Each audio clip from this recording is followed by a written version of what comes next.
What's up, everyone, and welcome to another episode of Variant the Podcast. Tim, we are finally only a few short days away from Spider-Man No Way Home. It's happening. It's happening. We're almost there, and I can't wait. Yeah, it is Spider-Man week. We've all been highly anticipating this movie for quite some time, and the more we've learned about this movie, the more everybody has been hyped about it. We've gotten quite a bit of leaks. We've gotten quite a bit of little teases from the studio itself. So many rumors. So many teases by the actual cast, the director, everybody surrounding Kevin Feige himself, even though some of the messages have been a bit mixed. But the one thing that's for sure, some crazy stuff's about to go down in the Marvel Cinematic Universe. Yeah, something crazy is going down with Spider-Man, and who knows? Can you imagine if it turns into an Avengers movie? And it'd be wild. It certainly, in terms of scope, it certainly feels that way, dude. But I'll also say, what's up, Variant Nation? Yeah, what's up, how's everybody doing? Welcome to the show.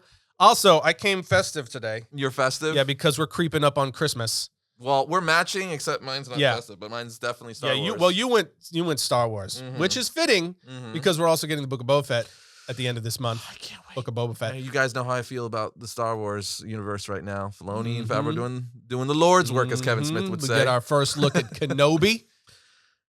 We're not even going to start down that road because that'll be. This is a Spider-Man. We've already episode. talked about it. That'll be a rabbit trail. So, but today Spider-Man.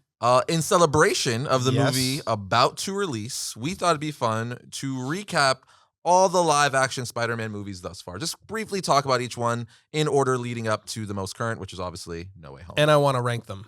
You want to rank them? I want to rank them when we're done. Oh man, that's I want to put them in order of what's your favorite in order. So start formulating that in your mind. Because there's thus far, because we can't count No Way Home because we haven't seen it yet. Right. But that would be number 8. I mean, we can't count it. Right. As far as the ranking goes, sure. Yeah, we haven't seen it. But it has to be mentioned, of course, at the end as we list all of the films that we've gotten, the live action films. Right. And we have to specify. We'll mention, of course, you have to mention appearances like Civil War, like Infinity War, like Endgame, but they're not solo films. Yeah, and we won't count them. And that only goes for Tom Holland Spider-Man because all the other ones were like in their own universe. They didn't cross over to anything. Yeah.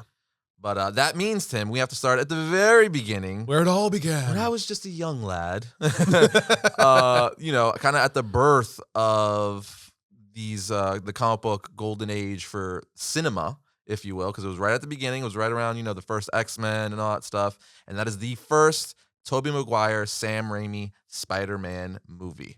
One of the movies that easily helped launch the success and popularity of comic book movies in general, right? It was before the MCU. And wow, that was when I was young. I was like 12 or 13 when that movie came out. Quite a journey. Yeah, I was really young. So that movie is near and dear to my heart. I would actually say it's one of my favorite movies of all time. Wow, no way. Yeah, if I had a top, it would probably land in top 20 for sure. It might broach top 10. Because I have a lot of special memories with that movie, like with both my parents, specifically my mom, for some reason with that movie. Where I remember. Well, yeah, you've talked about that before. Yeah, and it was a big thing because this was the first live action Spider-Man. It was a huge character, so this was like. It's not like today where we're spoiled, where we get almost every popular comic book character gets a movie nowadays, right? We've already seen like plethora of comic book movies live action, both on the DC and Marvel end of things. But back then it was like Spider-Man. This was the first time Spider-Man was live action. Like Spider-Man is one of the 3 most popular superheroes, right? You got Batman, Superman, and Spider-Man, 3 most recognizable superheroes in the world. So when this movie came out, it was like we finally have the technology to do it right. For so long they couldn't do it, and Stan Lee didn't want them to do it because the web sling and stuff, they couldn't do it. We're like, we finally think we could do it where it'll be believable. And I don't know if you remember, but like all over the news, all over like Entertainment Tonight, there was like Friday night, like primetime specials of like the history of Spider-Man in preparation for his new spectacular, live action movie starring Tobey Maguire, Kirsten Dunst, directed by Sam Raimi. Yeah, it was a massive. This was like a huge, moment for pop culture in the U.S. and I'd say even around the world. Everyone loves Spider-Man. Yeah. But anyway, I was in the right age group. That's what that was. My parents were taking me to the comic book shop every week and stuff like that. Love Spider-Man. He's, again, one of my 2 favorite Spider-Man, or one of my 2 favorite superheroes. And the movie was I just loved it. it's just it's a little campy and quirky, especially when you watch it now. But I still think it's a great movie. I love Tobey Maguire, Spider-Man in it. William Dafoe is Green Goblin. William Dafoe is like the man. It's hard to in general, right? Yeah. So it's hard not to love that. I mean, I do get like when you watch it now, it's like he looks like a Power Ranger villain or something like that in the costume. Because it definitely takes a detour from the way Green Goblin looked in the comics, and it's kind of that aspect kind of stinks a little bit because we now know that Sam Raimi actually there's test footage of the Green Goblin mask and costume he wanted to use, where it actually looks like a goblin, not just like a robotic, goblin, where you see like the yellow eyes and the eyebrows go up and down. But I guess the studio was like, nay, and made him use this. But anyway, what? Sony? No. But anyway, it's the origin of Spider-Man. It's the first origin of Spider-Man we got live action. I thought again they did a great job. It was just so much fun to see Spider-Man live action. Like I just remember being like, this is crazy to me. Like seeing, because again, this, kids who are, 13, 14, 15 now don't know. They just were born into like this golden age. That's a fact. They don't know. That is a very good point, actually. They don't know what it was like to see this stuff for the first time. Because up until that point, we had the X-Men, which was a big departure. That they were just wearing leather suits. They didn't look like the comics at all. It was the X-Men, and it was a good movie, but it didn't look like the comics. So besides that, we just had the Superman movies and the Batman movies, which awesome, but we didn't have really a big thing for Marvel at that point. No. We had X-Men, but it still wasn't really comic book. This was the first Marvel comic book live action movie that was like, that looks ripped right out of the comic book. So 100%. Again, I was like 12, 13. I'm like, this is amazing. You got the Green Goblin.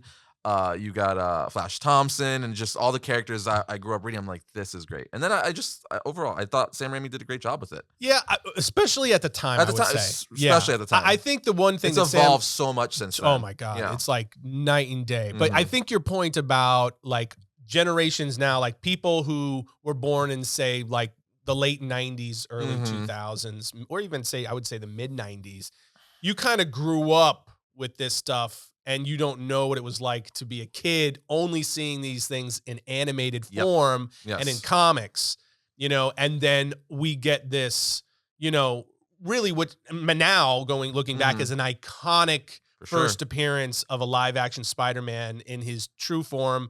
But also I think what Sam Raimi did that was really smart was the first movie for Spider-Man in kind of the modern world with modern technologies to really give it the true depth that the Spider-Man, universe deserves on any level, was he paid tribute to classic Spider-Man. Oh, for sure. As opposed to trying to go like super modern. He went like that classic Peter Parker, the classic J. Jonah Jameson. You know what I mean? The relationship between the characters had a very classic feel to it. Yep. And that was really smart. I think that was probably the best decision made on that movie. So that even now, even with its campiness and its, some of the, but he was pulling that from the Kirby Stan Lee stuff.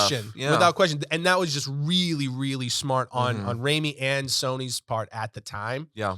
Looking back, I think that's what's allowed it to kind of still hold up to some, because a lot of the effects and stuff like that, it's dated now and stuff like that. And there's some campiness to it, but it holds up because I think of that element. Because even now, as we've gotten into the more modern iterations of the Spider-Man movies, some of that has kind of, shifted towards a more modern version of Spider-Man. Right. We've just kind of gradually shifted towards that.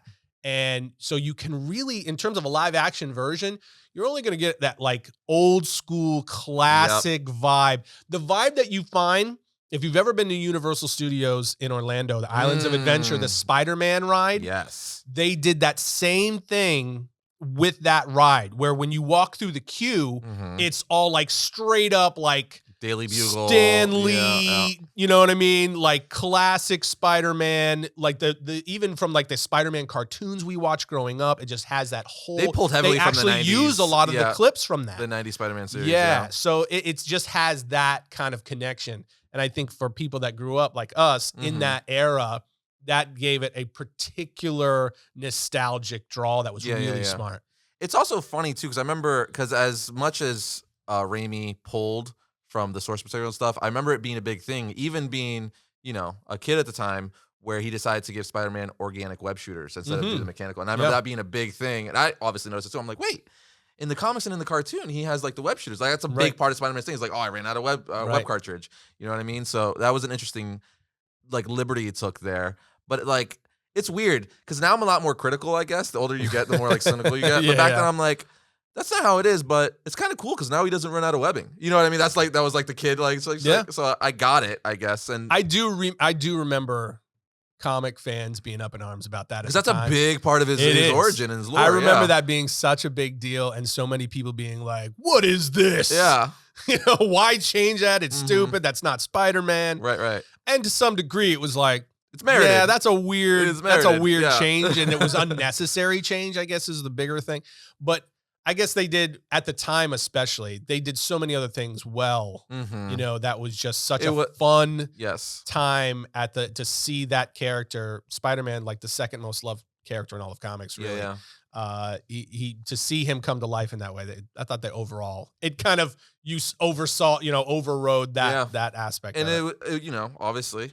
It's the first time we saw his origin live action. I think they did. I think the way Sam Raimi told the origin still holds up. The fact that he gets bit by the spider, he goes home, and then he starts like feeling bad. He tells out, "Man, I'm gonna go upstairs," and he gets dizzy, and he he goes to sleep and stuff. Or then he finally like gets back up, puts his glasses on, looks in the mirror. He's got a 6-pack. He's like flexing in the mirror because like any teacher would be like, "What the?" And doing what he's doing, he's like, "Man, I'm jacked now. What happened?" And he's like realized stuff is sticking to his hands, and even the whole like. The web thing that we're just talking about when he's on top of the roof, he's like, "Go web, go shoot!" And he's trying to figure out what hand movement, and he finally does the iconic, twip thing. With go webs. Yeah, and he shoots the webbing. So even though again, it wasn't true to the comics and it was kind of weird, I think since especially growing up with it, it's now iconic because that's just what it was. So now I've just learned to like it, even though I do prefer the mechanical web shooters. Yeah. But and then William Dafoe, great freaking villain in that movie. I mean, he brought his classic over the top evil thing, right? Yeah. That if it wasn't William Dafoe and it wasn't that character, I would say probably if it wasn't William Dafoe, you'd be like, this is so over the top bad, right? But William Dafoe, for whatever reason, when he does it, it's just there's like some kind of a weird, endearing quality to it, where you're just like, dude, I'm in. I'm here for this. You know what I mean? And it was awesome to have him in that role, and amazing to have him coming back. I know that's the really cool thing with this, that the Spider-Man that kicked it off, aspects of that is coming full circle with the movie we're about to see in a few days here. Yeah. So I'm so excited. And that's not even mentioning like some of the other. The little teases and the other hints that we've gotten since then at some of the other villains that are going to appear in the movie. Right. So there's No Way Home, not to get off topic, but No Way Home is going to bring us a lot. For sure. And then obviously the success of Spider-Man 1, which blew freaking the box office doors open and left us comic book nerds and normal audiences wanting more, led to Spider-Man 2, which is still widely received as one of the best Spider-Man films ever made. And I fall in that camp. So do I. I fall in that camp. I think I love the first one. It started it off. It kicked everything off. The origin was great. But the second one kicked it up a notch. Yes. Because they introduced the live action version of Dr. Octopus. For me, the second movie, I think the centerpiece that really brought that, and I think that the reason that even today it holds up so well is Alfred Molina cast as Otto Octavius. He was fantastic. Amazing casting. He perfectly fit that role, which is why it's so amazing to be getting him back. When he steps out in that first, in the trailers that we see, with the first trailer, when they first released it, where he steps out, hello, Peter. Oh my gosh, dude. First of all, it was like somebody sitting there like hitting the nostalgia button over and over again. So you had that element of it too, but also just genuinely, I think in all of superhero movies, he's one of the best casting choices for any villain character in superhero films of all time. I think Raimi did a fantastic job directing him too, the way they handled Doc Ock. Yes. Because Raimi, the reason why I wouldn't say I'm like the biggest fan of Raimi, but I really like Raimi, right? Like I'm not a super fan, but I do like Sam Raimi. I enjoy a ton of his work. I think he's a good director. And I think he was perfect for Doc Ock in this sense because you even read Doc Ock in the comic books when he becomes Dr. Octopus initially, and arms get like welded to him and stuff like that, or fused to him. Yeah, he yeah. freaks out initially and he starts killing people. He's like, "What are you doing?" And especially all the doctors and scientists working on him. And that scene in the movie where he has that accident and the arms fused to him, same thing happens, and we get that classic like Sam Raimi like fun but still kind of scary horror, where it's like campy horror, where it's like there's a lot of blood and gore, but it's like done in this way where it's a little poppy still. It's not so super serious. And he, you know, in that scene, it was great where you see one of the arms like gets a chainsaw. It's like, and you see blood splatter like on a wall, clearly knowing, oh, you just tore into someone's flesh.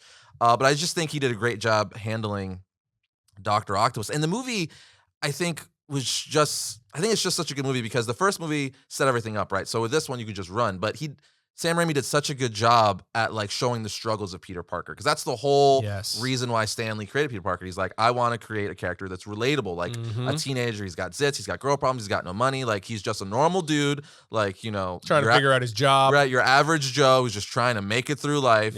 And Raimi did that exactly, where he's like, okay, now he's got these cool powers, but he's still like not really making much money. He's working for a pizza delivery service. He gets fired in the first few minutes of the movie. Still trying to take care of Aunt May. Still trying to take care of Aunt May. Trying to get pictures of himself so he can make money. You know, selling to Joe Jonas Jameson, who he doesn't want to do because he knows he's just going to post bad things about him because he's Spider-Man. Right. So it's like he just handled that aspect. I think Raimi, say what you will about him, but he understands the core of Spider-Man more than most, I would say. The classic, the original, and that's like Spider-Man, right? Because in the sense, it's like everything is based off of what Ditko and Stan Lee did, right? So like, I'm a purist though, so obviously you got like the Ultimate Spider-Man and all the new stuff, but that classic like Stan Lee Spider-Man, I think he nailed perfectly, and you see that a lot in Spider-Man 2. With an awesome villain in Dr. Octopus. Yeah, I think his work on some of the movies that led up to his Spider-Man run helped him a lot to develop Peter Parker out in the first two films. We'll get to 3 in a second. In the first two films to really flesh that out, but also to introduce, like, there was such a contrast between William Dafoe's Green Goblin, right, in the first movie, and Alfred Molina's, you know, Octavius in the second movie, in terms of, like, Alfred Molina brought a seriousness to a Spider-Man villain. It was definitely a more darker movie. It was a darker, it was, you know, and I don't want to make it sound like it was a dark movie. No. It's still that kind of classic, you know, superhero film. But it had a more serious tone to it. But Alfred Molina brought a seriousness as opposed to, you know, William Dafoe's kind of fun, more campy villain, you know, with Green Goblin. That took it up a notch. And I think that, you know, if you look at some of Raimi's immediate films before the Spider-Man movies, like A Simple Plan, For the Love of the Game with Kevin Costner, The Quick and the Dead, you know, that kind of combination of like serious drama, mystery, you know, and even like The Western, which is kind of like a campy pop culture Western film, quick draw film.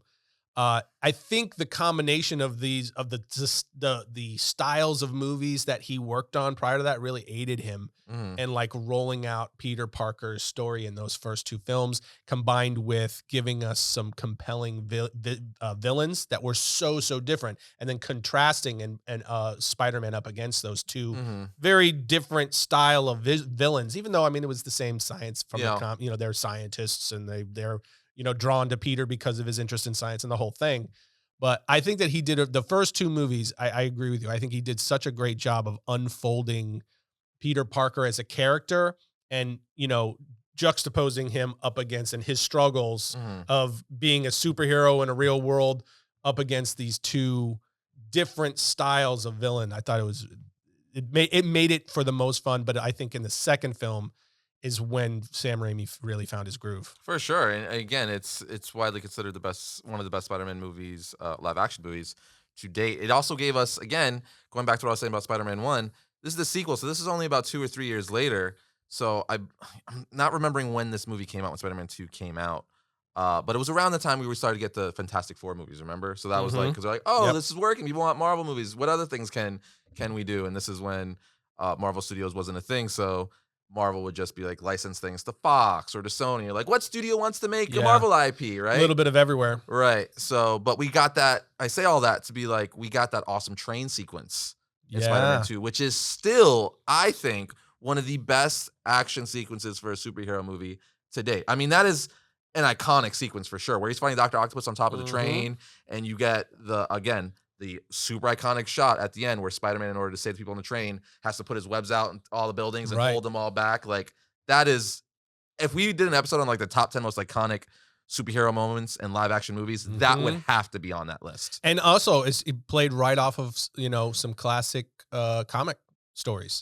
Raimi did a bunch of homages and stuff like that to classic covers and scenes and stuff like that, which again is why, what I said earlier, I think, say what you will about Sam Raimi, he more than most understands that classic Ditko and Stan Lee Spider-Man, and it's mwah, chef's kiss.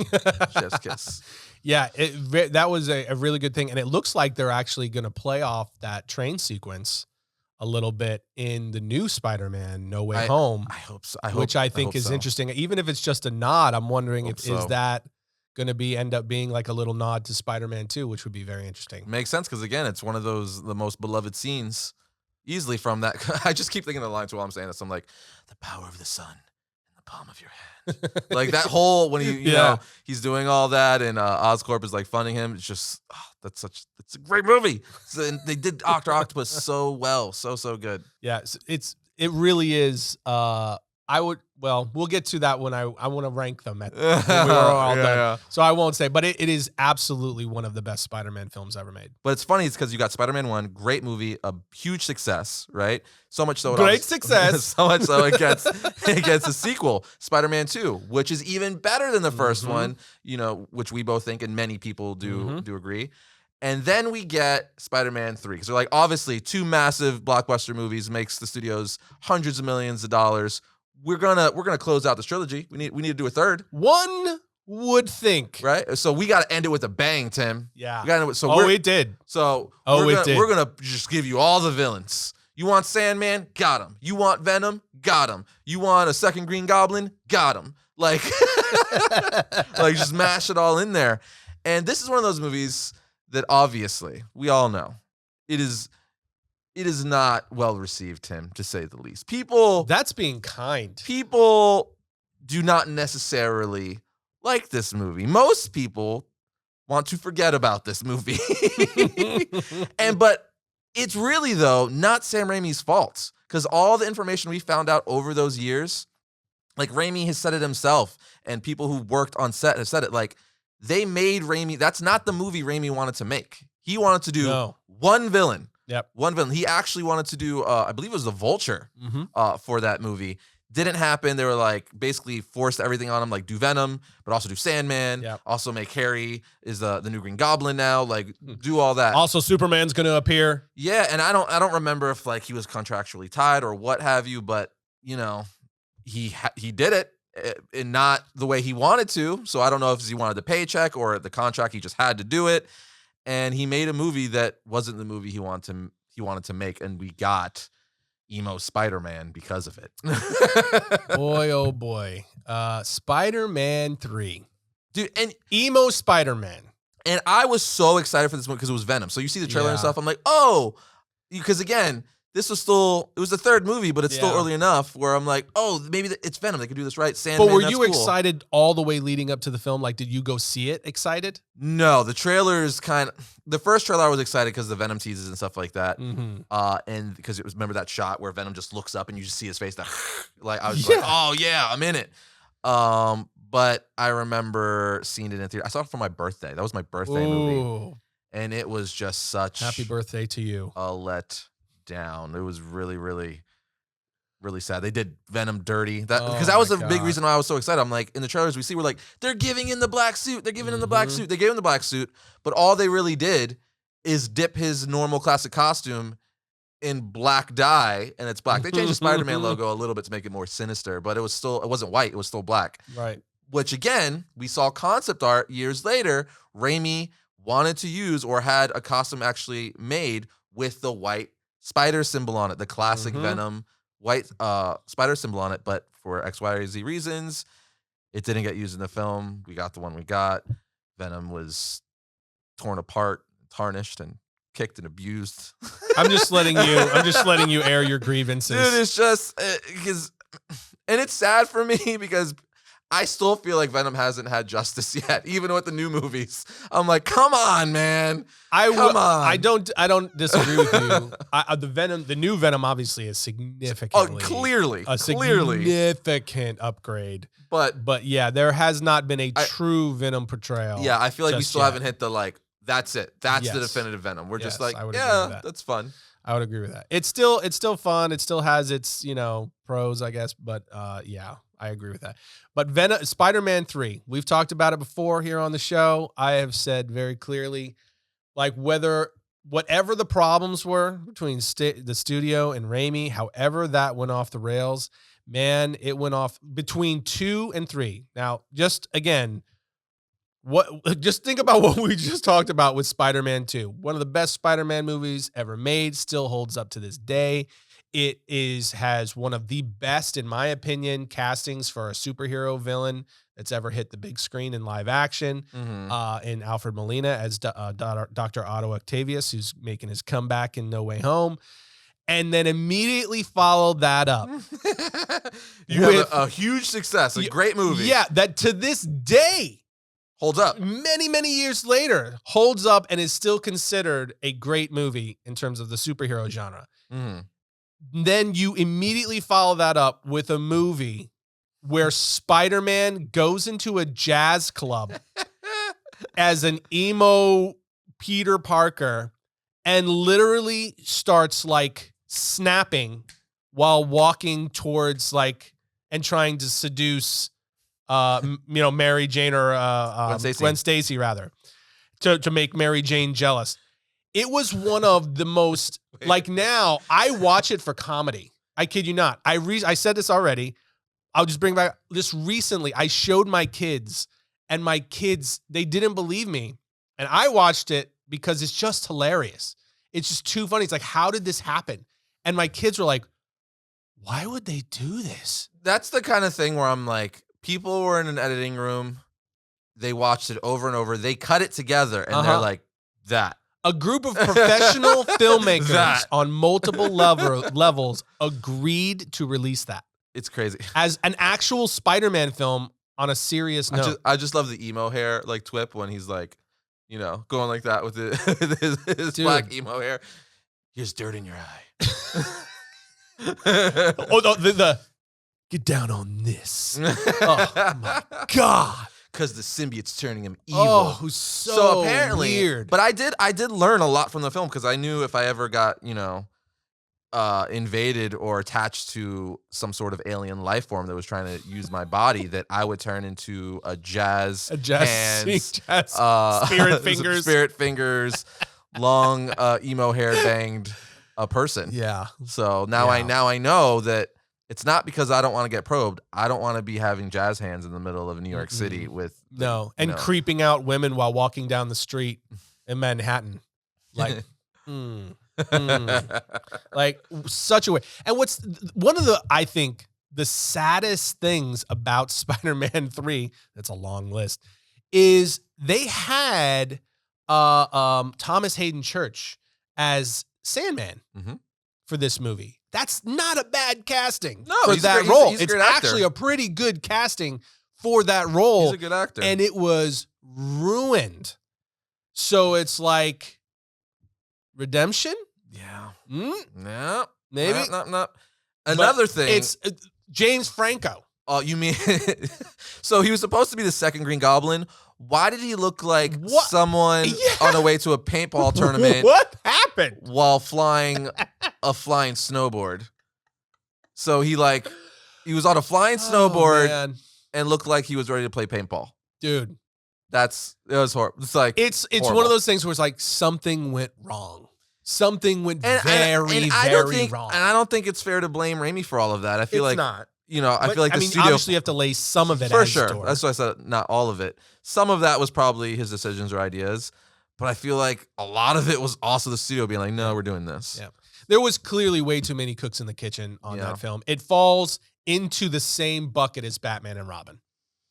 In the historic superhero. Which one do you like more? Oh my! What do you think's the better movie, Batman and Robin? You mean which one is the most entertaining from a comedic standpoint? If you had to watch one I Which would one probably be watching Batman and Robin. I think I would too. Because I think honestly, and I it's so hard because I never say stuff like this about it. Spider-Man 3 is painful to watch. Like it's painful. There's not really many things that I would watch it and be like, at least with Batman and Robin, like seeing Arnold Schwarzenegger go, everybody freeze. Have an like, ice day. Have an ice day. Like with all the stupid intentional dad jokes and stuff. At least with that, I can more consistently laugh at just the sheer absurdity of it. Take 2 of these and call them in the morning. Or the bat. What is the bat? Is it Visa or MasterCard? Yeah, never leave home without it. Oh my God, the Batman and Robin on ice skates. That's in the beginning of the movie too. Yeah, right at the beginning of the movie, and they're like playing hockey. I mean, it's is so absurd that I can watch that as a comedy and just still laugh at the absurdity. I feel like movies like Batman and Robin, Spider-Man 3 and Green Lantern, it's kind of like in their own genre where it's widely like, yeah, these comic book movies aren't so good. Like the Wolverine solo movie is another one. Yeah. Have you gone back and seen his claws in the bathroom recently? No, I can't say legitimately, people like at home, like 14-year-olds on their laptop could do better CGI than the claws that were and this was like after all the Spider-Man films and stuff. It's like, again, what happened? You guys looked at that, we're like, yeah, that's the final. We're gonna send that to print. Like, what? They had those grip Wolverine claws from like Party City. Those would have looked better. You got it, dude. Go back. It's where he like cuts the sink down in that farmer's bathroom. Yeah, horrendous. But anyway, it's just funny to me that like, not even funny, just weird, and I don't even know what happened. That again, the first 2 Spider-Man movies from Sam Raimi, really good, great. Spider-Man 3, what happened? And I feel bad, and this is the last thing I'll say on it. I genuinely feel bad for Sam Raimi that he couldn't close out his trilogy strong. But he's back, Tim. He's back. Maybe that's why. But not with Spider-Man. No, well, that we know of. We don't know who's in that movie. Although it's the multiverse of madness. We'll see. As I've said, I'm very kind of like, we'll see on that because I'm a little bit leery with what's happening with that. Because, you know, Sam Raimi's done a lot of things, but this is like more horror, as they've told us. And his version of horror is more campy. But it was great in Spider-Man 2. The few scenes we got. Yeah, I mean, but that was not going to be anywhere. Stylistically, it's not going to be anywhere near what they're going to do with Doctor Strange and the Multiverse of Madness. Curious. I'm very curious to see. Yeah, we'll see. We'll see. I'm at least happy that he's going to get another shot at the superhero genre after, you know, the studio left him high and dry on Spider-Man, left him hanging out to dry. I should say. What a full circle for him that, you know, several of the characters he created for his Spider-Man Raimi verse are now in No Way Home. What a full circle situation just to prove that was the beginning. I wonder, you can't help but wonder, and you kind of just alluded to, you can't help but wonder, is he going to get a chance to work with those characters again at some point? I'm saying. Very interesting, especially because we know Doctor Strange, the Multiverse of Madness is not long after Spider-Man No Way Home. So his characters are already appearing in so we're going to have to see. I feel like there's a reason for this. But that's speculation. Anyway, Tim, we end the Raimi verse. So we get the first 2 movies, really good. Doesn't end up with a bang, to say the least. Does not. A different kind of bang. Yeah. A bad bang. The train came off the tracks. It ended with the villain winning. But then, you know, a few years go by. Sony's like, we got to do another live-action Spider-Man or we're going to lose the rights, and Marvel's going to get the live-action IP for Spider-Man. So we got to pump something out. Enter Andrew Garfield with movies directed by Mark Webb, which... everyone at the time was like, how fitting is that? The director is Mark Webb, and he's directing Spider-Man. Isn't that funny? But Andrew Garfield's Spider-Man. So these movies are weird for me because I don't love them, but I definitely don't hate them. They're kind of just like, yeah, for me. We'll start with the first one, though. So the first one, I remember when we saw trailers and images of Andrew Garfield and his Spider-Man costume, I was like, what the freak did you guys do? I'm like, this is not Spider-Man. It's red and blue, sure, but his eyes are yellow. That's not the pattern of his costume. That's really the design. Like, what the heck did you guys do? What have you done? Yeah, I was like, this is this is like Earth 61549 Spider-Man. This is not the normal Spider-Man, okay? And that might actually end up being true. Yeah. We don't know the answer to that yet, I guess. So I was just irritated. I'm like, not cool. But the one thing I would give him is, now this is all my thoughts before seeing the movie, but I'm like, even in the trailer, I'm like, okay, but all the poses and stuff, like the way he flips his webs and swings, I'm like, okay, that's straight up like Todd McFarlane-esque Spider-Man like poses and, you know, body language. I'm like, that's really cool. That's even more accurate to Spider-Man from the comics, at least the 90s, like McFarlane era, than Raimi was, because again, he went more like classic. So it's like now we're getting generations of Spider-Man. Right. You can relate the Raimi stuff to like classic Spider-Man, and then the Garfield stuff is kind of more that 90s era, right? But then we saw the movie, and I don't know.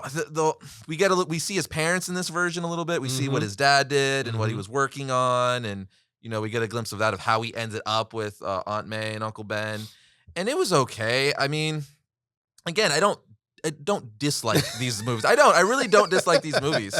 They definitely have their problems. They have their problems, but I think they're still fun. There's a lot of good Spider-Man moments in the first one.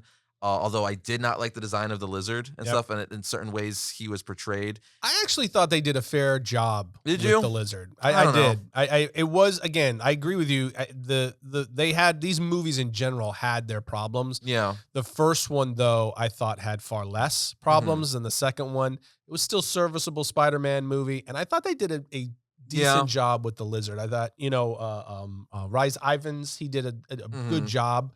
You know, playing Connors. So I wasn't as disappointed as many were. But it was a weird take overall. It was, and you could tell it was on a weird course, I guess is the best way to say it. And it's weird to really pinpoint. I feel like it was just kind of missing that spark to it, because like I also think Andrew Garfield was a pretty good Spider-Man. You know what I mean? Like I feel like he was a better Spider-Man than Peter Parker, if that makes any sense. Yeah. You know what I mean? Because he definitely had the quips and all like the funny, you know, body language and just smart aleck remarks that Spider-Man does. I even kind of like his movements, the way he would throw the webs, like kind of like, I can get down on that. But him out of the costume as Peter Parker, I'm like, I don't know, it seemed like a little too, like, at times like rom-com-y a little bit, you know, it was too like, I don't want to say CW. I guess that's kind of like, you know, where it's kind of like that One Tree Hill, Dawson's Creek kind of thing, where I'm like, I could do with a little less of that. But I did like how they focused in this universe on Gwen Stacy, played by Emma Stone, instead of Mary Jane. Because how did you feel about Emma Stone as Gwen Stacy? I liked it. She's one of the things I liked in the movie, especially the second one. We'll get into that in a bit. But first of all, I loved that they were like, they got away from Mary Jane and then went to Gwen Stacy, because that's his first love in, you know, in the books anyway. And I thought she did a pretty good job. And their relationship was good. It was just kind of like, I don't know, the way he acted with her sometimes, I'm like, Again, they had that kind of CW, like the whole scene is like, just get out of here, like type stuff. It's like, well, it's okay. Like that was a good impression. Just get out. Yeah, it was just, that's not landing for me. And then again, just the overall like feel for Spider-Man I liked, but there was just that, I can't even nail there was just that spark for me that didn't hit. Yep. There was just like, there's something missing for me to not love this. Because again, I don't hate the movies by any means. I like the movies. I think they're fine, they're serviceable. But it's just, I will never be like ranting and raving about them. Be like, oh, you gotta watch the Andrew Garfield Spider-Man. I'm just like, yeah, they're good. You know? Right. What do you think about the first one? Okay. So the first one. That's why when you say they, I'm like, okay, you got to specify here, because these were two movies. Because for me, these movies, it's not the same, but it's similar in terms of like from one to the next, of Spider-Man 2 to Spider-Man 3. Just not as bad. Oh, really? For me, they both kind of like, they're more even killed for me. I don't think it went from like, this one is way more better than that one. They're kind of stayed on course. Like they're just this. Yeah, no, not for me. Oh, okay. The first one, I saw it. I was like, okay, this is, you know, this is a different tone. It's a different Spider-Man. I like that they switched to Gwen Stacy over, you know, from Mary Jane, similar to what you just said. When we first learned the casting for the film, I was like, wow, that's a really solid cast. Yeah. And then, you know, what a big thing with movies and with storytelling in film is movies that really land. A big part of that is chemistry between the characters, the actors themselves. And I felt like these movies really lacked that. Mhm. Emma Stone with Andrew Garfield, I just didn't really feel like there was chemistry there. And it didn't land the same way as Kirsten Dunst and Tobey Maguire, where there was there was a really solid chemistry there. It's the same in the newer Spider-Man films. Which is funny because they actually dated in real life. Yeah. It was just kind of weird. Just the on-screen chemistry didn't really land for me. I thought, again, the Lizard and Dr. Connors, I thought was a serviceable version of the character, especially for the first time on live action. Mhm. But it was just overall just okay. I walked away going, wow, there was something. It just felt like something was really missing, and it just didn't land right. And a lot of that, I think, fell on the chemistry between the actors on screen. It just lacked there. Mhm. So and the story was just kind of a little bit flat. Mhm. You know what I mean? There was nothing really super compelling. The villain was just serviceable, but it wasn't really super compelling either. Mhm. So it was just a lot of things where it just missed that. Everything felt like it was just missing that special something that made it to where you walked out of there, surprised or, Yeah. really, like, oh, that landed. Mhm. It's that you really walked out, at least for me and you too, it seems like you just walked out of there feeling like, okay, if That's I never what see that again, it won't be a big deal. That's what I'm saying. Like, it wasn't bad or terrible by any means, but again, it was just missing that special oomph. That's Yeah. something, that spark. Yeah, and so and to be clear, it's not that the filmmakers did a bad job or the actors did a bad job or anything like that. It just it's been echoed by the filmmakers and Mm. the especially Andrew Garfield. He just Mhm. flat out said Spider-Man broke his heart. Like, so they all expressed disappointment with how it all turned out Mhm. in the end, and that admission is really just finally acknowledging what fans were saying, like, hey, there was something dramatically missing from it. So that first Andrew Garfield, I felt like it was decent, not terrible, but it was definitely missing something. But then that led us to the second one. The second one, yes. The second one is a different story. It for me. is, and that's mainly, I mean, it's weird. So I guess I agree with you and don't. So I feel like, so the Spider-Man aspect stayed the same, but I think I know what you're getting at because it's the villain, Electro. Electro. I mean, it's the whole movie. And then you really. also have Paul Giamatti as the Rhino, which was a horrible take on that character as Dude. well. So the villains in that movie were straight up, I'm going to say it, not good. They weren't good. Villains in The Amazing Spider-Man 2, not great. Not one bit. Actually, there was 3 villains in that movie. What am I talking about? You actually got freaking Correct. Green Goblin That's in right. that movie. Harry Osborn, Green Goblin, which was weird because we've never saw Norman Osborn, Green Goblin in that universe. Yeah. So I guess it's been a while since I've seen this movie. So maybe I do, as I'm talking it out and saying it aloud, maybe I'm like, you know what? No, the first one was clearly better. Because freaking Electro, man, the way they handled that with him falling into like that electric eel tank. He's blue. He's a Smurf for some reason. He's like a Dr. Manhattan wannabe. I don't know like what's going on there. He's got a computer chip on the side of his forehead or his temple right there. Paul Giamatti as I love Paul. That's the thing too, right? Because Jamie Foxx is a great actor. Paul Giamatti also a fantastic actor, Right. So it's like, Yeah. what happened? That was one of the big shocks of this movie for me. The Amazing Spider-Man 2 was the casting on paper was like, whoa, Mm-hmm. like they got some heavy hitters here. Especially at that time, Jamie Foxx Was huge. was like massive at the time. I mean, he was coming off some big time performances. So when you found out that he was cast to play Max Dillon, and Electro, you were like, whoa, what's that going to look like? Paul Giamatti as the Rhino. When we found out that was going to be in there, we were like, wow, and then you saw it and it was like, I mean, it was like, what happened? Like, in particular, like what they did with Rhino and Paul Giamatti is like one thing, like their interpretation of that. He wasn't that big of a character in the film. Right. He was a very, very small. And what they did with it wasn't really like the end of the world. It was like, okay, it was a weird take on the character. But he was in a mech suit and stuff. And Paul Giamatti, like the Rhino is supposed to be like this big thug guy who just gets like a costume like that's bonded to him permanently and all that stuff. So it was very odd but by far it was not the breaking point of the film by any means. The big aspect of this film was Jamie Foxx's portrayal of Electro. The entire portrayal of that character was just odd.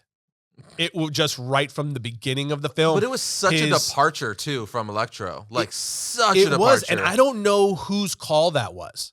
I don't know if that was the director's decision in terms of the way, like the portrayal, but clearly this was a multifaceted decision to portray this character this way because you're dealing with, wardrobe, costuming, VFX. You're talking about, just every aspect of the creation of that character was so odd. The end of the movie, when they're playing the music on the what is the electrical grid? Oh yeah, or whatever. Yeah. I was my brain almost popped. I was like, what is happening right now on screen in this Spider-Man movie? Like, what are we watching? It was so strange. It was, and that's probably the best words I'm not going to call it bad. I'm just going to say strange. It was very, very odd. And it was one of those things similar to Spider-Man 3. It was like, how did this get past so many people to where they thought, this is how we wanted to land this film? It was it was really, really odd. It was a weird hodgepodge of like decisions because then you have Jamie Foxx like the main villain of the film, but then in the third act, Harry Osborn becomes a Green Goblin, and he looks just ridiculous. Why did he? That was why did he look like that? Like he looked like just rotting. He was a burn victim. Like he was like rotting. Yeah, just this weird, and he turned into like an elf because I guess it's Goblin-esque. Where now his hair's like standing up and his head's a little misshapen, and he's got pointy ears and he's got weird, gingivitis fang teeth. Like I don't know, like all this stuff. But with all that said, overall, yes. Especially now that I'm reliving it and talking all those moments out. Walking it back through. Yeah, walking it back through. Not the greatest Spider-Man film. But at the end of the movie, the climax, we did get, I think, one of the best Spider-Man live-action scenes with Gwen Stacy. I still think that one scene where first of all, the fact that they chose to recreate the Green Goblin Brooklyn Bridge scene and kill her off in that manner in this film was like, that's one of the biggest moments, not in Spider-Man's history, exactly, in comic book history. If you were to do a top 5 deaths in comic books, easily Gwen Stacy's up there. Arguably, you could say number 1 because that's what really kicked off everything. Without a doubt. Right? Yep. So let's just say that for the sake of our argument right here, number 1 most important death in all of comic books. You take that biggest moment in that freaking industry and just throw it in willy-nilly at the end. Just weird freaking decision with not even Norman Osborn Green Goblin. This Green Goblin we've only seen for like 5-10 minutes. Yep. Because he's not even the main villain of the film. Anyway, so that's weird. But as far as the way they actually paced out that scene and how it went through where she's falling and you see the slow-mo Spider-Man's trying to get everything out of the way and you see the web trying to catch her and then ultimately it catches her. But you see that real quick shot where he catches her inches off the ground, but it's too late and you see her head just smack the concrete. And you just know, because it's just like in the book where you just you see the snap caption where it's like, oh. And I thought, so as far as recreating the actual moment, I thought was great. Yes. But I would agree with that. But I'm like, why would you put that awesome moment in a movie that didn't deserve it? There you go. That's the weird part, there right? You go. But the moment was really well done. Is executed really well. I completely agree with you. I thought Mark Webb did a great job recreating that and capturing that moment. The heartbreak, though, is that it landed in that Spider-Man movie. It deserved to be in a better movie. It deserved, that whole story just deserved to be on its own, which is a story between Spider-Man and, Green Goblin. Right? And it's like, why, if you're going to do that, why not make a movie where that's the story? It was the climax of this film, but that just means everything prior should have been a feud between Goblin and Spider-Man. Right. And it's not Norman Osborn. No, it's his son. It's his son. So you're deviating away from the original classic comic storytelling of that instance, which is, why would you do that? That's such an iconic moment. Secondly, you're putting it in a movie where the relationship and the struggle between Norman Osborn and Peter Parker Spider-Man is not even present. Mm-hmm. And the central focus really is on Max Dillon Electro for the better portions of the film. Yeah. So yeah, that's why I say like there was so many odd things, and then the heartbreak of putting that in this film. It just, at the end, I was just like, wow, this was, from one movie to the next, it was like this really went in a rough direction. Because there's bits and pieces. Because overall, yes, not great, but like that singular moment. But then even the theme where, like, because at the end of the first movie, Captain Stacy dies, right? Mhm. And he's like makes Peter, because at this point he knows Peter Spider-Man. And he makes him promise like, you can't be with my daughter. Right. Like, people are gonna come after you, and you're gonna put my daughter in danger. So Right. he makes him promise before he dies. You cannot. Right. So this movie kind of picks up with that, and you see, and Gwen's like, what the freak? Like, I thought we were.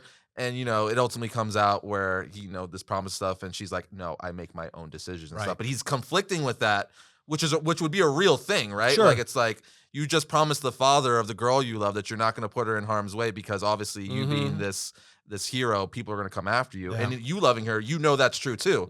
Now anyone you love is now a target, because they're going to use them to get to you. So I liked how they played that up, and how she chose to be with him anyway, all that stuff. But it ultimately ended on a down note anyway, where it's like, this is, you can make your own choices and do stuff, but that doesn't mean it's going to turn out well. So I did like that theme. There was little bits where I'm like, that was cool, and it connected to that end a little bit. It was shoved into a movie. Right, no, that was the problem. I'm just trying to pull out all the pieces that I did like, and I thought that was, like, all those pieces, if they were put in a better scenario, this could have been a great movie. If they had told that same story and kept that through line, and then immediately transitioned into that promise to the father, and then the direct conflict with Norman Osborn and those two going head to head in the middle of him trying to reconcile that, leading to that classic moment from comics. I honestly believe that may have, in the end, gone down as one of the best Spider-Man movies. It could very well could have, for sure. But they again, and you don't know, but you kind of, based on track record, you got to go, that was probably the studio. Yeah, it's unfortunate. It's just, you hear that more and more these days too, where the studios, I mean, the Snyder Cut is one of the biggest prime examples. And to be fair, it's just like, to be fair, I think the studios have learned from a lot of these mistakes over time, where they're realizing like too many cooks in the kitchen leads to convoluted storylines, upsetting the fan base, and these stories are not like making original films where when you put it out, if it's not that great, people don't really react as passionately because it's an original story. And it's just like, oh, well, that wasn't the best movie, or that, whatever.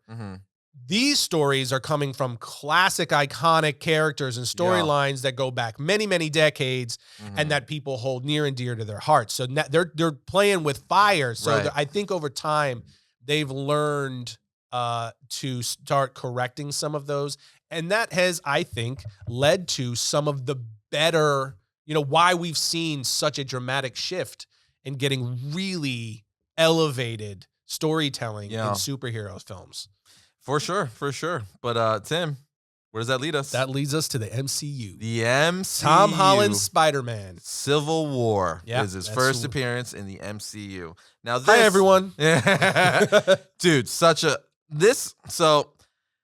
the Tobey Maguire Spider-Man, that's my childhood. So that is always going to be near and dear to me, to my childhood, right? So no matter what, I will always love that. But in my adult years and stuff, I have come to like Tom Holland more, just pure on the performance factor. And, everything's more updated now, more advanced. It's just, I feel like it's just overall, it's just better. It's the MCU. It's my personal favorite version of Spider-Man. Even though, again, that takes nothing away from Tobey Maguire. That's going to be my baby. But Tom Holland, I've just really become a big fan of, especially since I got to go to the premiere of Civil War and see the fact. I've said this, I think, before. The fact that I got to see Spider-Man appear in the MCU for the first time with the cast, with Tom Holland in the audience, and the whole cast and crew and the directors of Kevin Feige, and hearing everyone who worked on the movie themselves going, and like clapping, the crowd erupt when Spider-Man like swung in saying hi everyone and sealed, Captain America's shield. Amazing, like goosebumps for days. And that scene to this day, I think is probably still my favorite MCU Spider-Man scene. That whole airport scene. amazing. Just the banter with him, Falcon and Winter Soldier. I mean, that whole Tony. scene is so perfectly laid out. You guys see that? You ever see that movie with the big walking thingies? Like, it was just like perfect freaking Spider-Man. Tom Holland did great. But anyway, that's the kickoff. I think from here on out, for me, I might not have that much bad to say as far as these movies go. That's fair. Because with Civil War, all of his appearances in Civil War, the airport scene, and then when he's first introduced, when Tony Stark goes to get him at Aunt May's place, When he's fighting Winter Soldier and Falcon. right? Yeah, at the airport. Airport. Everything in Civil War that Spider-Man is in, I personally think flawless. There's not one thing I would change. There are some people they don't think that Tom Holland's There Spider-Man, is, yeah. is the best, or some of them. There are people that flat out don't like him as Spider-Man. But I think the majority would definitely agree with that sentiment. That his first appearance in the MCU was almost flawless, in my opinion. Right? Like, do you really have it? Besides, like, I can't think of a single. Do you have any critique. complaints? That's what I'm saying. I can't think of one complaint with that. With his, I mean, the Civil War perfect appearance. example of that is when they first show him as Peter Parker, right? And then his appearance when you first see him as Spider-Man, and he comes swinging in, grabs Cap's shield, and the whole "Hello, everyone," that whole bit. It was the perfect introduction, first appearance of Peter Parker, Spider-Man, and Tom Holland. The reason that I love him as Spider-Man, and for me, he's my favorite Spider-Man to date, as he is for you. Yep. Is his personality as a person, as a human being in real life, so perfectly matches Peter Parker. It's such a good fit. Like he is Peter Parker, yes. right? He's such a good fit, and he so closely resembles what you would imagine if you would have just ripped that character right off the page of what he might be like in real life. He embodies that really, really well. Because he was just a kid when he was cast. You know, he was still a teenager. He was like at that Spider-Man age that we've all read, a teenager. And like you said, he's just extremely likable. Yes. Super nice. He even seeing him do press interviews, like you see him like, the thing with Tom Holland is like he spoils everything. Yeah. Like it's just because he's just like that kid, he had innocence about him where he's just like, oh crap, maybe I said too much. Sorry guys. Like that's just him. And it's almost like he was typecasted, right? It really is, yeah. In a sense. But yeah, as far as his first Civil War appearance, 100% for me. Like I don't have one thing I would change for that. Like everyone involved, good on you. Good on you guys. And we all knew this was going to be the first appearance of Spider-Man in Civil War when it came out. And I remember when they called us and said, hey, do you guys want to go to a premiere? And we were like, fantastic. We need 2 tickets. And they're like, we only have 1. I was like, I was because I was there. There was only 1 ticket to get into the film. Yeah. And I was like, okay, you obviously have to go because you got to review it afterwards. And I was just like, I just remember like, goodbye. Hello, darkness, my and old just friend. standing there outside Man's Chinese Theater like, why aren't I in the Dolby right now? I remember coming back from seeing the movie and you're like, if you spoil I was like, freaking I was like, don't even, we were at the hotel. I was like, he comes back to the hotel after the premiere. I'm probably like all bright-eyed. And I just got like room service scattered about, just depression. Brownies, ice cream. And I was like, don't even breathe in my direction. Tim, that's flong. You don't even like flong. I don't care. I ate it all. It was like, don't even breathe in my direction. I don't want to know a thing. And he was just like, I think my eyes just said everything. Yeah. Like, you guys see this movie. I was like, you're looking weird. You're looking weird. But yeah, it was one of few, not just in the superhero genre, just in movies in general. It was one of those rare times, kind of, for me, in my opinion, it was one of those like lightning in a bottle 100%, castings and stories that just, where I don't have a single critique of how they introduced him. It was perfect. For me personally, I would go so far to say, if we did an episode on the 10 best moments in the MCU, that would have to be one of them. The introduction of Spider-Man. Yeah. Like that I agree Civil with that. War Especially entrance. because the scene it landed in was so amazingly good. Everything about it. And then the cherry is Spider-Man. Yeah, dude. Like, dude. And then it established the relationship between him and Tony Stark, which is easily one of the best relationships in the MCU. But definitely. And this brings us to his first solo movie in the MCU. That's right. Spider-Man Homecoming, which obviously Spider-Man Homecoming, that was like, he's home, guys. He's with Marvel Studios. We got him back just for you. But I loved one of my favorite things about the movie is how it starts, where we get Yeah. a behind the scenes of like Peter vlogging him going to the So airport. Where Tony Stark made him a costume and you see him like put on the costume for the first time, and Yeah. his relationship with Happy Hogan, which is So funny. Favreau, freaking So funny. hilarious. And that carries throughout all of his films. Yes. And you just see him at the airport hiding behind like luggage and barrels and crates or whatever, waiting for Tony Stark to call him like Underoos. And he's like, oh, there they are. There they are. I see them. Is that Captain America? My God. And he's just like it is so good. So good. So good. Just showing that like how Spider-Man would act, because he's a teenager. I gotta watch this again now. Yeah, dude. He's just like, that's Captain America. It's everyone. And then he, he hears the call, Underoos. And he's like, crap, gotta go. And you see him do his flip, take the so shield and land, good. and then it, picks up. Civil War shows the Yeah. other side. But so brilliant. And then even the movie in general, I thought was just really good, because now we just get to see, Spider-Man be Spider-Man, how he deals with his friends, Ned, and how he's, is coming to terms.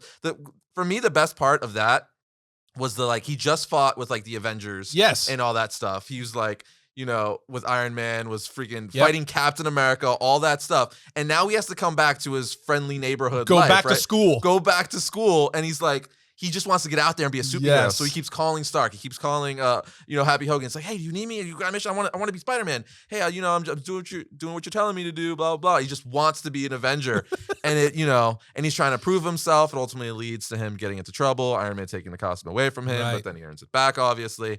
But the story was just, I think, done so well. Like, Yes. the fact that they're like, oh, he's this kid who got thrown into things because Mhm. Tony found him, Yep. on YouTube, essentially. Right, And it was like, which you is want to be an hilarious. Avenger?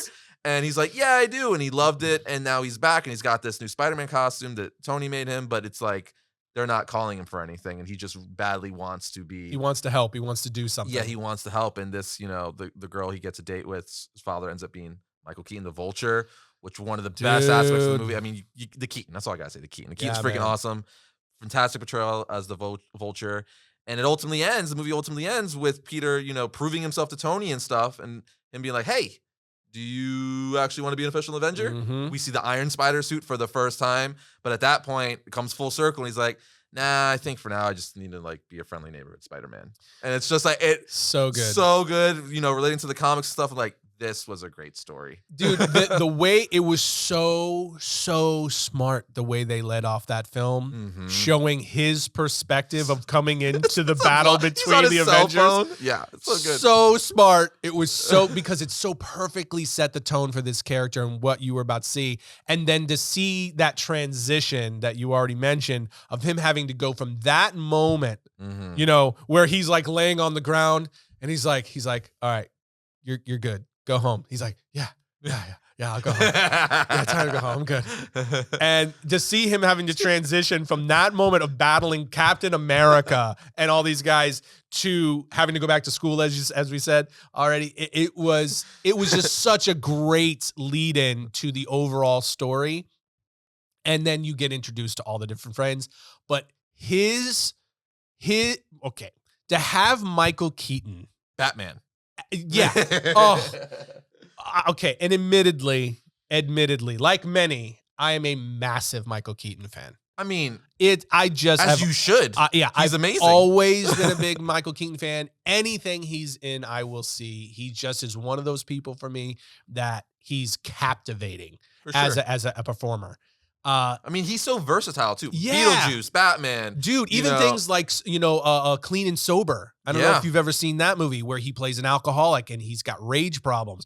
I mean, he's just really, really awesome. Mhm. So to have him play the first villain in a Spider-Man movie as the Vulture, the classic Spider-Man He villain, was scary, dude. and for him to have that the relationship between those two where he's dating his daughter and then he starts to sense there's a problem here. And that scene in the car where he figures out that Peter Parker is Spider-Man Mhm. and he tells his daughter, he's like, yeah, why don't you head in? I'm just going to have a real quick word with Peter. And he turns around. Dude, I don't care who you are. If that was you in that position at that age, you would crap yourself. It Spider-Man was or not. so awesome. Well, And he would that was to have that to have all these different elements, it just made the entire film like so fun from top to bottom. One of the coolest, that whole scene that you mentioned, that car scene with where he's looking in the rearview mirror. That's what I was gonna kind of bring up. If you notice the subtleties to it, like the sheer brilliance of that scene, it's starting to unravel. Well, yeah, you could see because he's driving his daughter and Tom Holland or Peter Parker, his daughter's date to school, to the dance, in the streetlights, right? So you see it's a red light, and when it turns green, they timed it to where it clicks with him. You could see it in his eyes that he now knows that Peter is Spider-Man. And he and Peter are having this thing going on the whole time, completely unbeknownst to his daughter. Like she has no idea what's happening, and they're both. Peter knows that he's figuring it out, and he knows that Peter knows, and they're having. He knows that I know that you know that we didn't know. Good. It's so good. But yeah, but going back to what I was saying, that subtlety too of just like from the filmmaker side of it, where it's like, you know, the fact that the light turns green when it clicks with him, like light bulb. Green means go, obviously. It's like that is just, it just adds to that moment. It's stuff that, you know, maybe not everyone even notices. Yeah. But that movie, really, really well done. And even the fact that Vulture's origin, though not like the books at all, is one of those prime examples, though. Yeah, it's not like the comics, but it's still brilliant because you did something that works in that universe. It's still a good story. It fits perfect. Because it's still tipped its hat to the original story. Because I think sometimes, you know, people listening is like, oh, yeah, she just appears. You just use it. If it's not a comic book, you don't like it. It's not true. That's not true. Obviously, I want them to stay as close as possible. And certain things I think you kind of have to. But again, this is one of those examples where there are times where you could deviate and do something just as good or even better for the story you're telling. And this is a prime example of that, where they attached it to the whole like Battle of New York, where he's like basically, you know, his company is cleaning up all the alien tech and stuff, and he then uses that to, you know, make the Vulture tech and stuff. And it's just brilliant. I thought it flowed perfectly with the MCU. Obviously not like the comics, but for the story they're telling, brilliant. Yeah. And how that's going to play into where we now know that he's, you know, Toomes is going to be in the Sony side of things. We've seen him appear in Morbius. Mobius. I always say Mobius backwards, flip-flop. Morbius. I said it right the first time. Dr. Michael Morbius. I always second guess myself because I always get those two flip-flop. But we see him appearing in Morbius, and it's like, I'm thrilled. Because the more Keaton we get, the better. I just want Kinkin. Just sprinkle Keaton. I said Kinkin. Kinky, Kinkle sprinkle. I want the Keaton sprinkled everywhere. Yeah, it's so good. But that movie, even what leads to the end, you know, where Spider-Man has to battle, he's like trying to get like let him know like, hey, we got a problem here, right? And the way it ended, you know, between him and Vulture, it was really fun first outing. There's two little nods that I thought was funny. One is the iconic nod from the books where Spider-Man is trapped under all the rubble and he has to like lift on his shoulders. That's an iconic image from the books, from the Amazing Spider-Man books. So that was great to put that in there. But then the funny one is how they acknowledged that if Spider-Man's not in the city, he can't web swing. So he's not like on a golf course or in the forest somewhere, and he's like there. He's like, crap. So you just see him. He's just running through it because he can't web swing. When the sprinkler's coming on, there's no building. So because in the books you see him like web swinging everywhere. It's like, how is he doing that? But they acknowledge it in the movie. It's like, yeah, you can't. He's just got to run. Yeah, so good. So I thought that was really funny. And Flash Thompson. They introduced him in this movie in addition to. I thought he was more funny in the second one too. We'll talk about it in a bit. But that was a good ad. And of course, the man in the chair. You know, is that whole bit, you know, is just such a good add to the movie also. When he's in when he's in the back room with Ned and he's in the back room and he's trying to walk Peter through it and the teacher comes in and goes, "What are you doing?" "Watching porn." It's like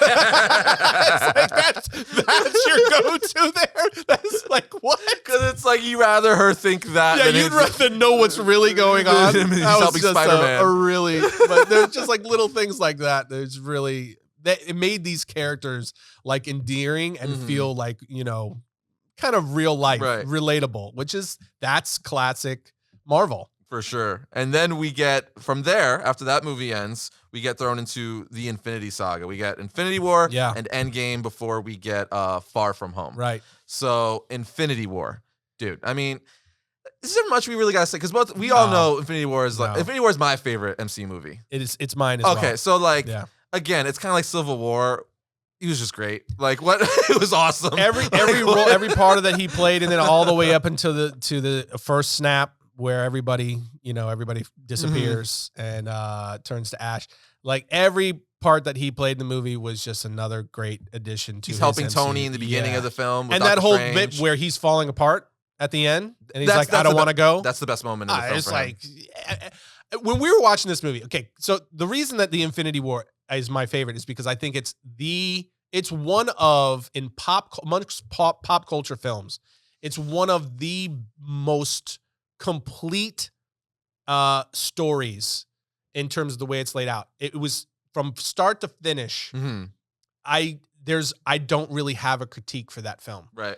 It was the most well put together of all the Marvel films in its totality of the story that it told. Shocking ending, in a single everything. Film. Yeah, I mean, just from start to finish, the final real emergence of Thanos, really demonstrating right out of the gate in this movie of what these heroes are now up against. You know, with where he's on the ship. But then, you know, Spider-Man's involvement in all of that. You know, when they're battling the Black Order, you know, and he kind of hitchhikes a ride on the ship with Tony Stark, and just that whole bit on, you know, now decrepit Titan, you know, or collapsed Titan and everything. It just goes into kind of the Civil War category where it's like, I don't really have a critique. Yeah, for sure. I don't either. I mean, it's we get more of what we love from Spider-Man. He keeps making his pop culture references to movies like Alien and stuff like that, which is really, because it's true. It's like, that's something I guess I would do if I was like Spider-Man. It's like, hey, it's kind of like freaking like the comic books, right? It's just like in Lord of the Rings. But yeah, we get more of the Spider-Man. We like that moment, the I don't want to go, which was added, by the way. That wasn't part of the script. It was just something that Tom Holland did in the moment. And obviously everyone loved it, and it's just become one of the most iconic lines of the film. Yeah. But yeah, so great movie. It ends with us thinking Spider-Man's dead, and then that goes to the following year, Endgame. Yeah. Where I guess we could just jump to the end because he comes back at the end. Where you jump to the end, where Captain America, dude, that scene, dude, that freaking scene. Okay, so do you agree with this idea? This Infinity War is the best overall film. The end scene, the end battle sequence in Endgame is the best sequence. Oh yeah, well, because it's a culmination of everything that's happened. Yes. But I mean, even just the way it was done, it was epic, man. Dude, it was epic. I'm talking about stand up in your chair in a packed theater, multiple people standing up like cheering. Yeah. Like you never see that. Yeah. And it was just so, and that is such a testament to the storytelling. It's not just because it was these characters doing these things. It's the way it was done. Like to bring all that together in the fruition. Culmination of the 10 culmination years. of all this in such an iconic, like epic way. Like the on your left with the portals opening. I don't think that's not gonna be replicated, at least for a while. I don't know how you do that again. Yeah. That's like lightning in a bottle type stuff. Yeah. And I think that's part of the reason why the MCU is like, we're not going to try and top this. You know what I mean? We need to move in a very different direction because we're not going to replicate that. But anyway, that end scene where Captain America's there, you know, he's up against the wall, if you will, and he hears on your left and the portal start opening and you see Wakanda coming out. Yeah. Freaking Spider-Man coming out. Wasp. Like everyone's back now. Out steps Peter. Dude, and Peter comes back. It's just freak. And then Tim, where everyone's there waiting, close up on Captain America.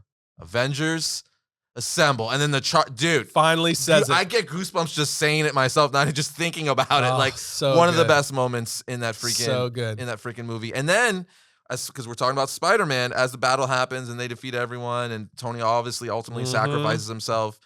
Pete comes there. But before that, Yeah, but before he sacrifices himself. Before he sacrifices himself. But the moment where like Peter realizes that it's flipped now, because Tony had to let go of Pete in Infinity War. But now Pete has to lose Iron Man in this movie. So the way that it went back on itself was just like heart-wrenching. But, you know, what I love when they met we're talking about when they first see each other. That's the part that so when Iron Man he's like, you're back, kind of just gives him a hug. Yeah. It's he was like, yeah. He starts doing the typical Peter Parker, he's like, we were standing there, and then all of a sudden, that sort of thing. And then He just and hugs all him. Tony Stark, he's just got tears in his eyes, and he just goes up and gives him a hug. And Peter's just like, oh, this is nice. Yeah. It's just really, really good. Yeah, the surrogate father kind of reunites with the son type thing.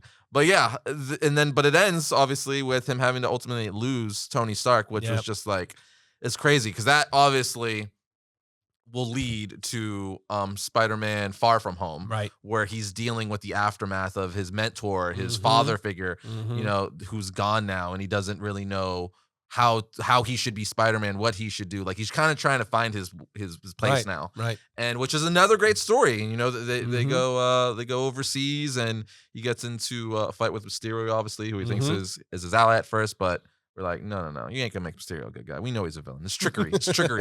So, and that, ultimately leads to the big twist at the end where Mysterio somehow revealed Spider-Man's secret identity to the world. And here we are waiting to see how that plays out in No Way Home and Venom and everything else that's connected to Spider-Man now.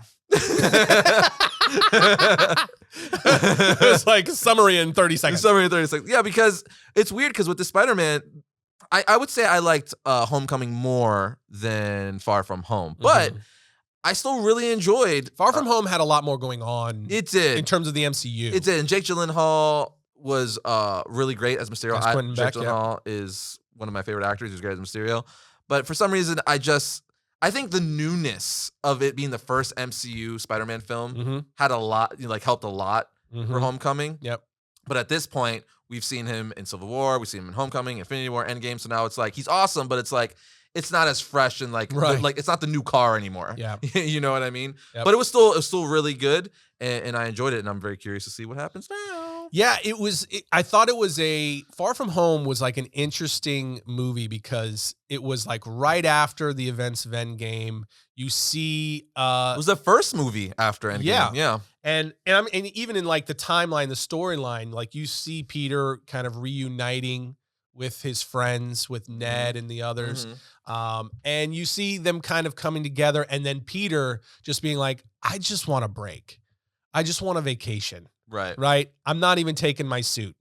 And they're like, no, you need to take your suit. He's like, I don't want. They're like, just take it. You might need it. He's like, I don't want my suit. I'm not taking my suit. He wants a vacation, right? Which I thought was an interesting, because that's what a young guy would do. You're like, you know what? I just got done saving the world. It was rough. I just want a vacation. I don't want to think about it. That sort of a thing. And then all this stuff happens, of course, with Quentin Beck and all of the things are going on with S.H.I.E.L.D., which returns into S.W.O.R.D. by the end. And a lot like everything Mysterio. By the end, also we see the big scene, the scrolls, but also the big scene where J. Jonah Jameson emerges, which we see and again in announces that Peter Parker is Spider-Man to the world. We don't really know what's going on. Mysterio supposedly dies in this movie. Which, by the way, I was thinking, what do you think? And this is I'm kind of still working this out, so bear with me for a second. I have never thought that Mysterio is really dead. Yeah, for sure. I think that that was all, even though it appeared as if he died and was killed in the film.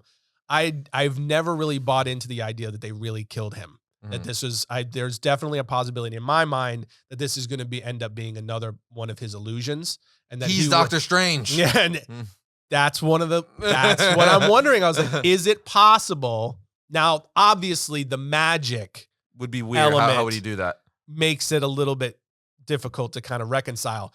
But what's the possibility that ends up being Mysterio, and a lot of what we see is illusion, which is why Kevin Feige might be saying everybody needs to temper their expectations here, because we're all blowing it into like, oh, this might be Mephisto, this might be this character, this might be all these different things. And really, it might just come down to the Sinister Six, and that might be Mysterio. What if? Now, again, what if? I don't know that it reconciles with everything we know about the film so far. What if Doc Ock is an illusion himself? I don't know. Is what I'm saying. It's like, what if Mysterio also, like in terms of like creating clashes of the multiverse, what if part of that isn't so much magic as much as his technology? Because Quentin Beck, he's got his hands on all kinds of tech. And no one's really been playing the Mysterio card. No one's been talking about Jake Gyllenhaal at all. No. Because that would be... So I'm wondering, is that like, because it's off everybody's radar, is maybe that a sleeper? and that could be know. probably not. Probably not. But is it possible? I don't know. Anything's possible. We now know. I started thinking about that. I was like, oh, could they work that in there? You know, because if you got Doc Ock, you got Green Goblin, you got all these other characters that are going to pop up. So it's like if they're trying to go Sinister Six, or at least a version of that, if that's in fact what we're doing here, then could we see the surprise reemergence of Jake Gyllenhaal as Mysterio? I don't know. I mean, we got a few more days, so I'm just. It's about to happen. It's about to happen. But I'm ready for it. But that brings us to the end of our live action Spider-Man journey. Culminate. Yeah. You know, that's not, again, we're not talking about any of the animated. So Spider-Man Into the Spider-Verse is not. This is just live action movies. That we're talking about. Yeah. But that leads us to the ranking part. It does lead us to the ranking part. And that's hard. I hope that you've given this some thought. It's been hard because we've been talking about other stuff. So we've been talking about the actual movies. So I'll do mine. I'm going to give mine, and then maybe you can just kind of like see if you agree with that. Maybe it'll. So I'll give you my ranking of the live action Spider-Man films, how I see it. So I'm going to start on the bottom. I was going to be the easiest way for me because I already know what my two bottom are. Yeah. Okay. I'm going to start at the bottom, and I'll work my way to number one. The very bottom is Spider-Man 3. Spider-Man, Sam Raimi, Spider-Man 3. That one is the one. It's like, I don't know. We've already explained it. So that for me is the last on the list, number 7. Number 6 is The Amazing Spider-Man 2 with Electro and everything we talked about already. Number 5 is going to be the first Amazing Spider-Man with the Andrew Garfield and the Lizard. I feel like the bottom of the list is kind of easy to rank. It's when you start getting to higher. some degree. It's when you get, that's when it starts getting different. So number 4 is the first Spider-Man with Green Goblin, Tobey Maguire. Okay. Number 3, Far From Home. Far From Home is my number 3. Oh man, your list might be very similar to mine. Number 2 is Spider-Man 2 with Doc Ock, and number 1 is Homecoming. That's my ranking. So I've got from top to bottom, number 1 through number 7. So you're not including obviously the Avengers movies or Civil War. No, because those are just appearances. Yeah, okay. So that I'm talking about just movies that are Spider-Man centric. So Homecoming number 1, Spider-Man 2 with Doc Ock number 2, Spider-Man Far From Home number 3, the very first Spider-Man, Tobey Maguire, Sam Raimi Spider-Man as number 4, the first Amazing Spider-Man with Andrew Garfield at number 5, the second Amazing Spider-Man is number 6, and last on the list is Spider-Man 3. Let me write this. I need a visual for mine. I need a visual so I can get them all in order. So we got, let's see. So we got, well, I know let's just go do this way. I know so there's 6, right? There's 7 altogether. There's 7 altogether. Okay, so the bottom 3, so the bottom ones, so 7 would be Spider-Man 3. That's easy. Okay. Then Amazing Spider-Man 2. And then Amazing Spider-Man. So that's identical to yours. Okay. So the bottom 3, so 7, 6, and 5 would be right. That would be the bottom 3 for me. So 4, this is where things start getting tricky for me because now we got the 2 Raimi films and we got the 2 MCU films at this point. So, oh man, because this is hard. Actually, it's really hard because again, those 2 Raimi films are like, that's my childhood, but the 2 MCU ones are really good. So, man. Okay, so I think I'm gonna go Far From Home at 4. Far From Home at 4. Okay. Go Far From Home at 4. That's my number 3. Then I'm going to do the first Sam Raimi film at 3. Okay. Spider-Man number 1. Spider-Man number 1 at 3. And then this is hard because it's Spider-Man 2 up against Homecoming. So whoever, obviously 2, the other one's 1. Man, this is tough, man. So I really love Tom Holland Spider-Man. He is my favorite live action Spider-Man, but like that nostalgia's pulling me, dude. That nostalgia factor. I think Homecoming might be 2 and Spider-Man 2 will be 1 for me. Wow. So flip-flop. Yeah, like, because again, he's like Spider-Man. Tom Holland is my favorite live action Spider-Man. I think he's overall. But overall, as a movie and memories and just what it means to me, Spider-Man 2, I think, is still probably my favorite Spider-Man movie. I think that's completely fair. Yeah. Completely fair. Because those 2 are right neck and neck for me as well. Yeah. As being the reason that Homecoming takes it is because I think Tom Holland embodies Peter Parker Spider-Man more than anyone else, in my opinion. He does. That's my conflict because I agree with you on that, but I'm looking at everything as like, how close it is to me, just the what it meant for even Spider-Man films in general, the memories I have tied to it, and even just, Alfred Molini's portrayal as Doc Ock is fantastic. Well, the other one for me on Homecoming that puts it over the top is Michael Keaton. Oh, he's great too. So I love Alfred Molina, and they're right there, but I have that little extra thing with Michael Keaton where it's just like, that dude is both of them awesome. have fantastic villains. It really comes down to, for me personally, what bump it to one again is the nostalgia and just, what it even means to the Spider-Man films in general. Yeah. I think it's totally fair. Now here's the tough question. If we were to insert Spider-Man into the Spider-Verse, into this equation. Why you gotta do this to me? Where does that rank for you? Because we've already discussed, even though it's animated, that is easily one of the best Spider-Man movies ever made. Pulling my emotional attachment nostalgia out of it, just purely as a well-made movie from story to from beginning to end, story, everything, action, portrayal. I think Into the Spider-Verse is the best Spider-Man film ever made. I think that's a fair argument. I still think just technically as a film, like it's just right. It was just well made, and the story, everything. I feel like that's the best Spider-Man movie.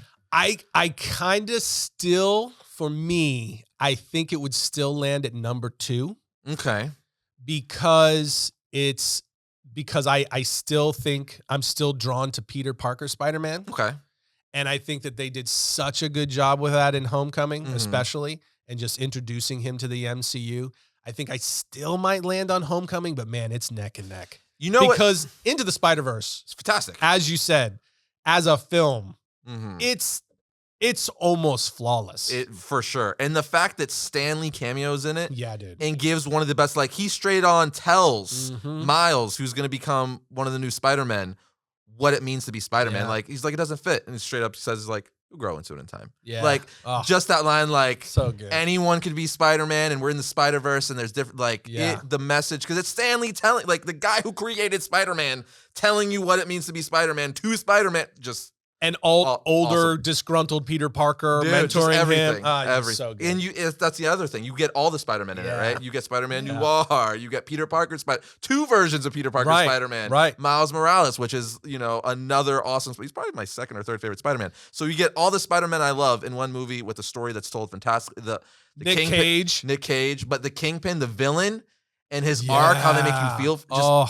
That really well done. I can't wait for the sequel. I can't wait for the second one. Shockingly well done for an animated movie. I just remember leaving the theater going, like, I can't believe how effective that was as an animated film. I think really good. I think the general consensus was like, how did this animated film nail Spider-Man more than any live action film? It was like, wow, that was really, really well done.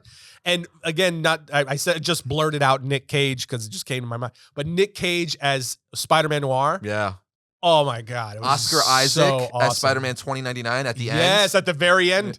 So We're good. We're going to see him, I guess, in the new one, the sequel. I can't wait to see that. Dude, Oscar Isaac, Poe Dameron, Spider-Man 2099, freaking Moon Knight. Yeah, dude. Good for him. Dune. He's got the golden ticket. Dude, man. He owns that chocolate factory now. But now we'll have to see where No Way Home falls. Right.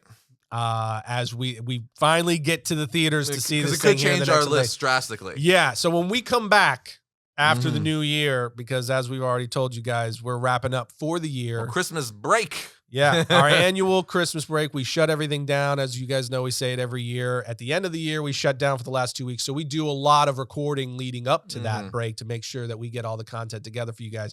So we're actually not going to hit our thoughts on Spider-Man No Way Home until after the new year. Which is kind of unfortunate. Yeah, though, it is unfortunate because it's right movie. there on the edge, but it's just a little bit too late for us to get to it. We'll be tweeting out about it and stuff like that, no doubt. But to actually come on here and lay it out, when we come back, we'll say where it lands on this list when we do. But when we come back, think about it. We'll be like 2 or 3 episodes in on Book of Boba Fett. Yeah, we'll have No Way Home. Like, dude. Those 2 things alone. We're gonna have a lot to talk about when we get back for sure. Man, it's a lot. fun. It's gonna be a happy heavy time. slate, It's a gang. happy time. But with that said, guys, that brings today's podcast to a close. Yeah, man, this was a fun one. This was a fun one. This was a fun one. It was fun going down memory lane, kind Yeah, of revisiting for all those Spider-Man films. I feel like I need to go back because I've seen some of them more recently, but I feel like I need to watch some of them again because I haven't seen the Amazing Spider-Mans in a minute. I need to watch those again. And I'll be honest, the one that after talking about it, the two that I Homecoming and Spider-Man 2, I now want to rewatch. I do, yeah. Yeah. I'm gonna do this. All right. Well, we'll see you guys next time when we talk about all things comics.